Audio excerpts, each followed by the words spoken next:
Hey, thank you so much for tuning in and for choosing to spend some of your time with me. I'm Maria Milagros, and I am here on the interweb because I like to share little tips, tools, techniques, nuggets, things that you can use to help us once we implement them, and if they work for us, because not all things work for all people, if they work for us, to help us get to those new levels of health and happiness in our lives. Because really, at the end of the day, that's what everybody's doing. Right? We do what we do and we try to acquire what we want to acquire and accomplish what we want to accomplish because we believe that in the having of it will be more happiness. That's the truth. So these tips and tools are things that we can do so that we can create health and happiness, or rather new levels of health and happiness right now, rather than wait for the attainment, the acquisition of a thing or a person or a relationship. We can start being intentional about making moves and doing things right now to increase our health and happiness. And when I say health, I'm talking about overall health, mental, emotional, spiritual, physical, and otherwise. This series is one tip a week, and every week I share one thing, a tip that I use or that I used to use that helped me, again, health and happiness, right? So this week I want to talk about this idea of planning ahead. I was having a conversation with a guy and he was talking about New England weather. And I thought, is this your first time? Did you just get here to New England? He says, no, I've been here for 20 years. I said, then why are we having this conversation? As if this doesn't happen every single year. Come on. And it wasn't just like a conversation. He was complaining and complaining and complaining. Here's the thing. We have the opportunity to plan ahead, especially when we know this plus this equals this. New England plus Mother Nature equals unpredictable weather, right? We know that. And if we're choosing to stay here, then we can also choose to plan ahead. And the plan could be to move, period.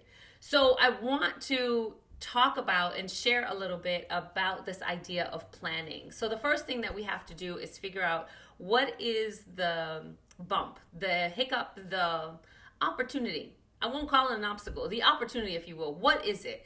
Once we really identify what it is, then we can look at it with a different set of eyes and say, okay, if I know this is coming, then I can plan accordingly to make it a space of more ease, to make it more comfortable, to make it so I'm not there at all, right? If we know winter's coming early or it's going to get cold in November and it's going to be 20 degrees and that could happen at any time in New England, don't you also think maybe we could have like a scarf, a hat, and some gloves ready to go as well? Our winter coat easily accessible, right? I stopped packing my winter coat up for the winter a long time ago. I keep it in the back of my closet because you never know in New England, and this is where I live. And in the pockets are gloves, and there's a hat and a scarf in the sleeve. For real. Like, planning ahead can help us create more ease in our lives and help us with that flow of happiness. If I know it's coming, then it also changes my mindset, because I'm not going to complain about this thing as if it has never happened before. I know it's coming. I'm aware, and I'm ready for it when it does. Period. Right? Not complaining also creates more of a space of positivity, not just in our mouths, but in our bodies, which changes how our immune systems react. And this is especially important at this particular time because it is cold and flu season. If you're stressed out, if you're complaining, if you're in a negative space, your immune system is lowered, your immunity is lowered, which means you have increased chances of catching any random thing.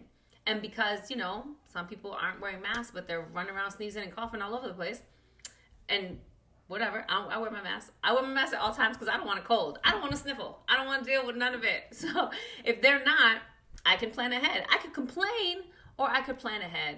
And I choose to plan ahead instead because it just helps me take control of what I can take control of and release this idea that I can control anyone else with my constant complaining.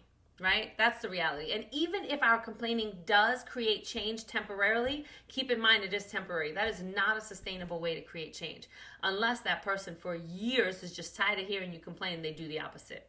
Right? But it's still an exhausting way to live. So why live that way? Another thing that I can think of, another example anyways, is when we think about like relationships, right? We're about to move into the holiday season where we spend a lot of time with family, and it feels like for a lot of people, obligation. I am not the one. I learned a few years ago that, Maria, if you don't want to be there, don't go. So I don't go. And I don't feel bad about making myself a priority and not putting myself in a space that is toxic for me. The family can say whatever they want. That's okay. That's none of my business. What they think and say about me is none of my business. And if they have the audacity, if they have the gall to say it to my face, we can have a conversation. But until that magical moment, I'm going to make the decisions. I'm going to plan accordingly for what's right for me. So what is it for you? What is the thing that comes up and you know it's coming? You know it's coming. And then you're always complaining about it rather than creating a plan for it, rather than planning ahead and setting that plan in place. Now, it doesn't mean that the plan will work 100% of the time, but it does mean that we're taking control where we can and releasing and surrendering everything else that we cannot. And if the plan doesn't work out exactly how we want it, there's always a backup plan, right? There's another situation in terms of meeting up with family where I used to just show up. I would set a timer, put it on vibrate, and put it right on my hip, my phone, so I could feel it on my hip vibrating. And when that timer went off, I'm out. So I checked off what felt like my obligation at that time. Oh, yep, I did that. I showed up. I was happy. I smiled at everybody. But before things got crazy, I dipped. Plan A, show up, hang out. Plan B, timer goes off, you leave, go about your life, right? So we can have plans on top of plans on top of plans, like plan A, B, and C, because we never know. So what is it for you that you can use a plan to help streamline, simplify, create more ease, create more joy in your life? What is it for you? Let me know in the comments. If you like this video, give it a thumbs up. If you know someone who can benefit from it, go ahead and share it. And if you haven't already, subscribe to my channel, or don't. Make your own plan accordingly. Just saying. I hope you have a great rest of your week and weekend, and I'll see you next week. Peace.